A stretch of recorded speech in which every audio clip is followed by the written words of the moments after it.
Aujourd'hui, nous allons visiter la Dordogne et ce premier volet pour vous parler du Périgord noir.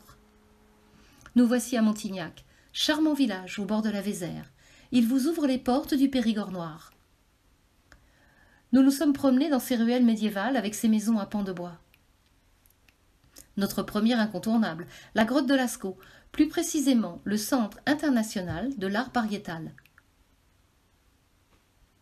En route vers les hauteurs de Saint-Léon-sur-Vézère, la côte de Jord offre un point de vue sur la vallée.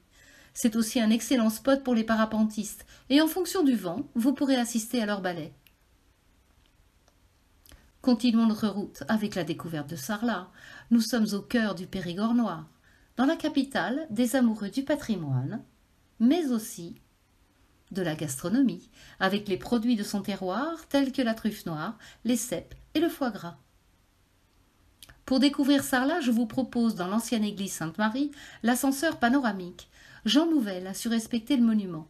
Quel contraste entre la structure gothique et les éléments nouveaux en acier et en verre. Entrez et admirez la porte principale en acier, qui avant même de pénétrer dans le bâtiment nous prépare à ce contraste. À l'intérieur, la grande ouverture par la rosace nous apporte la lumière naturelle. Deuxième surprise, l'église réhabilitée abrite désormais le marché couvert.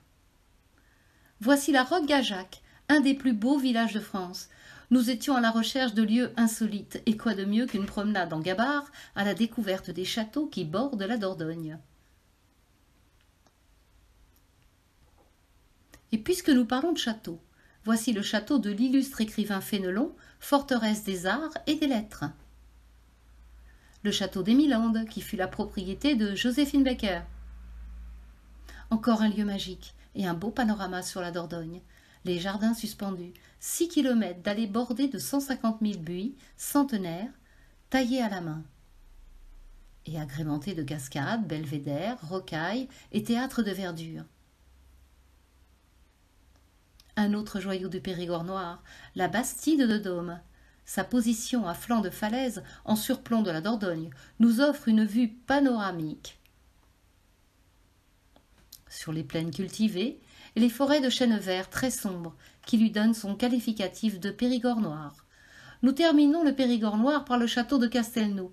Ce département, quelle richesse! J'y suis resté 15 jours. Vous découvrirez bientôt le Périgord blanc, pourpre et vert. Son nouveau slogan est Dordogne Périgord, c'est de l'or. À très très bientôt.